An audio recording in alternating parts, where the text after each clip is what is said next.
Assalamualaikum warahmatullahi wabarakatuh. Salam sejahtera untuk kita semua. Selamat datang di kelas korespondensi bahasa Indonesia. Di sesi pertama ini, Bu Maya ingin memaparkan dasar-dasar korespondensi bahasa Indonesia. Apabila kita lihat di sini, saya ingin bertanya dahulu, apakah kira-kira Gmail atau Yahoo ini dapat menggantikan surat? Ya, ada yang menjawab bisa, ada yang menjawab tidak bisa. Benar bahwa Gmail dan Yahoo tidak bisa menggantikan surat, atau surat tidak dapat tergantikan oleh Gmail atau Yahoo. Penggunaan Gmail dan Yahoo itu lebih pada efisiensi waktu, dan isi pesan surat tersebut tidak memiliki kekuatan hukum. Oleh karena itu dapat menggunakan Gmail dan Yahoo. Namun apabila isi surat tersebut memiliki nilai kekuatan hukum, maka lebih baik menggunakan bentuk surat. Oke, itu kesimpulannya ya. Jadi apabila memiliki nilai hukum, lebih baik menggunakan surat. Apabila tidak memiliki nilai hukum isi suratnya dan untuk aspek efisiensi waktu, maka lebih baik menggunakan Gmail dan Yahoo. Perlu kita ketahui, korespondensi itu sendiri adalah komunikasi yang dilakukan lewat surat menyurat. Nah, jadi manusia adalah makhluk sosial, selalu ingin berinteraksi, dan dalam hal ini terutama dalam organisasi, salah satunya dengan menggunakan komunikasi tertulis ya. Nah, surat sendiri adalah lembaran kertas yang ditulis atas nama pribadi penulis atau atas nama kedudukannya dalam organisasi. Dengan demikian, bahwa surat itu bisa saja berasal dari seseorang atas nama pribadi atau atas nama kedudukannya dalam organisasi. Berarti surat tersebut berasal dari perusahaan. Nah, kalau atas nama pribadi berarti berasal dari personil. Nah, untuk surat yang baik itu memiliki kriteria. Kriteria yang pertama harus jelas, jadi isinya tidak memiliki arti ganda ya. Kemudian yang kedua adalah singkat, isinya ringkas ya. Jadi mudah dipahami apabila ringkas.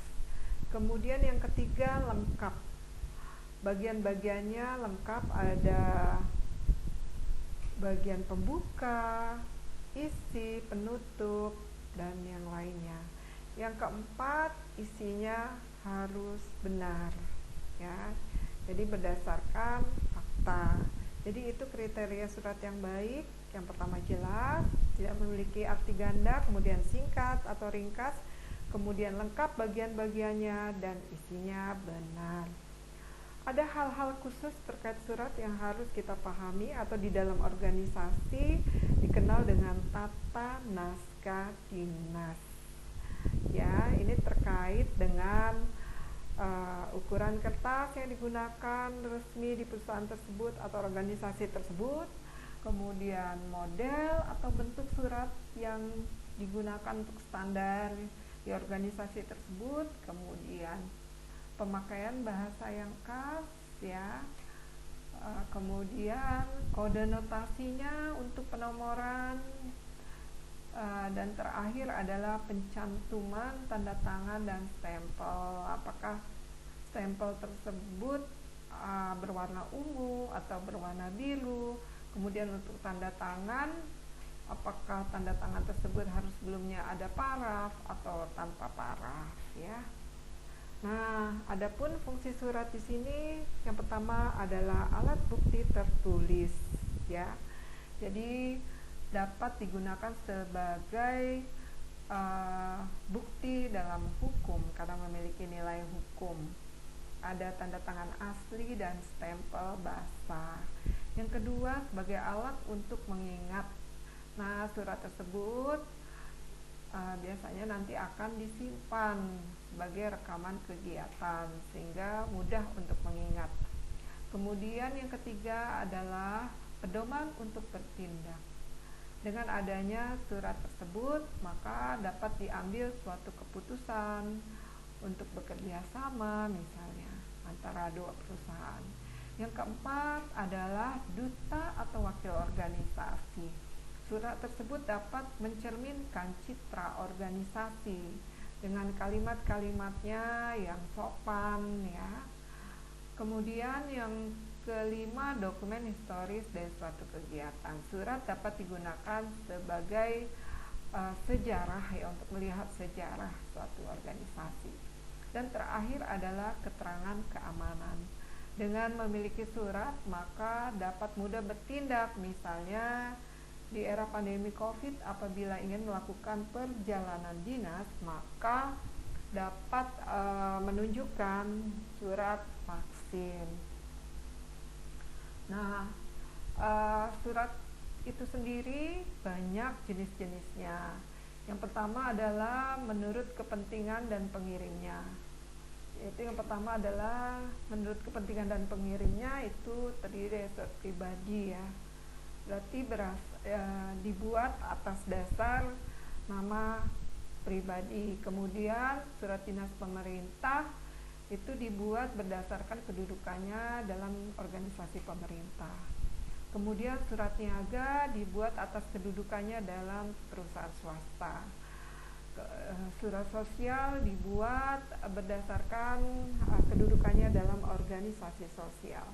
Yang kedua, menurut isinya. Ya, menurut isinya dibagi menjadi 6. Yang pertama surat pemberitahuan, berarti isinya informasinya untuk memberitahukan mengenai suatu hal. Kemudian yang kedua adalah surat keputusan, berisi tentang keputusan pimpinan tertinggi di organisasi tersebut. Yang ketiga surat perintah, surat yang berasal dari atasan kepada bawahan untuk melakukan perintahnya. Yang keempat surat permintaan, surat yang dibuat oleh pembeli ya, pembeli. Kemudian surat panggilan adalah surat yang dibuat oleh staf HRD untuk memanggil calon karyawan yang akan direkrut. Berikutnya surat peringatan, surat yang dibuat oleh perusahaan ya, khususnya staf HRD untuk memberikan peringatan kepada karyawannya karena telah melakukan perbuatan yang melawan peraturan perusahaan. Yang ketiga menurut isinya.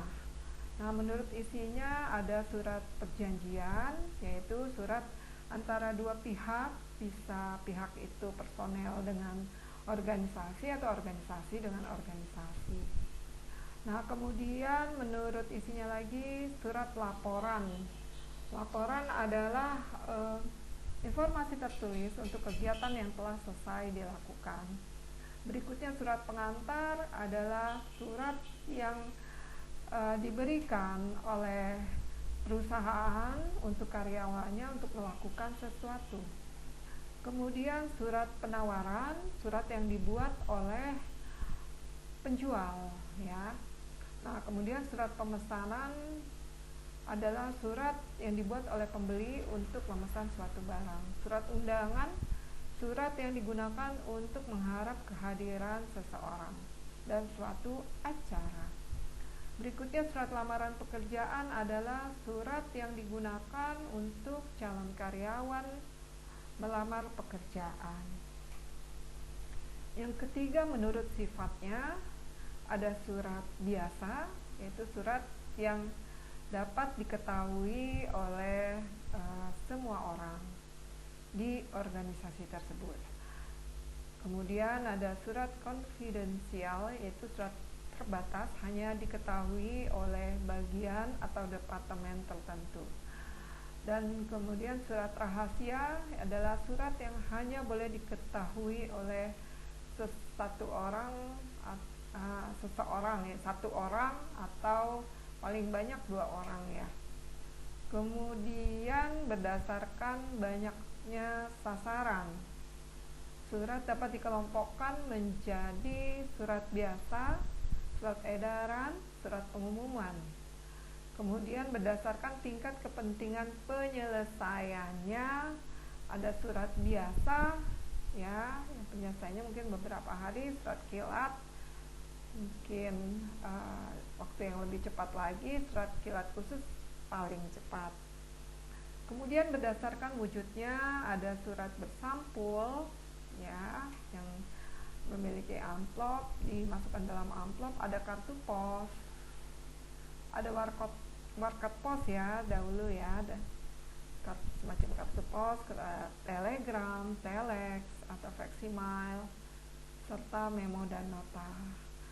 Untuk berdasarkan ruang lingkup dan sasarannya, ada surat intern yang berlaku dalam organisasi dan surat ekstern antara perusahaan dengan luar organisasi.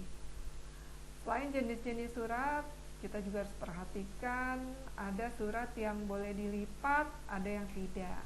Kalau untuk instansi pemerintah, untuk jabatan-jabatan tertentu, itu ada surat yang pejabat tinggi ya tidak boleh dilipat. Namun apabila bukan pejabat tinggi atau untuk untuk organisasi swasta, maka surat dapat dilipat. Nah, untuk lipatan surat ini ada 8 ya. Untuk melipat surat ini ada yang harus diperhatikan, yaitu besarnya amplop, besarnya kertas surat ya. Nah, semakin banyak lipatan berarti semakin besar kertas tersebut ya. Nah, semakin sedikit yang dilipat berarti semakin kecil kertas surat tersebut. Yang pertama dikenal lipatan tunggal atau single fold ya. Kemudian yang kedua adalah lipatan baku atau standard fold. Yang ketiga lipatan baku rendah atau low standard fold. Yang keempat lipatan akordion atau accordion fold. Yang kelima lipatan akordion rendah atau low accordion fold. Yang keenam lipatan Prancis atau French fold. Yang ketujuh lipatan baron atau baronial fold. Yang kedelapan lipatan sejajar ganda atau paralel double fold. Yang biasa digunakan yang paling sering karena cantik ya bentuknya, itu lipatan akordion atau lipatan akordion rendah, sehingga apabila menggunakan amplop berjendela itu dapat terlihat langsung alamat tujuan ya, atau tujuan surat. Nah, demikianlah dasar-dasar korespondensi bahasa Indonesia. Di slide ini ada tugas untuk membuat makalah ya, yang dikumpulkan minggu ke-7. Untuk hal-hal lain yang kurang jelas nanti bisa kita diskusikan di Google Classroom atau forum diskusi yang ada di SSO atau WA grup kelas kita. Baik, demikianlah paparan dari saya. Assalamualaikum warahmatullahi wabarakatuh.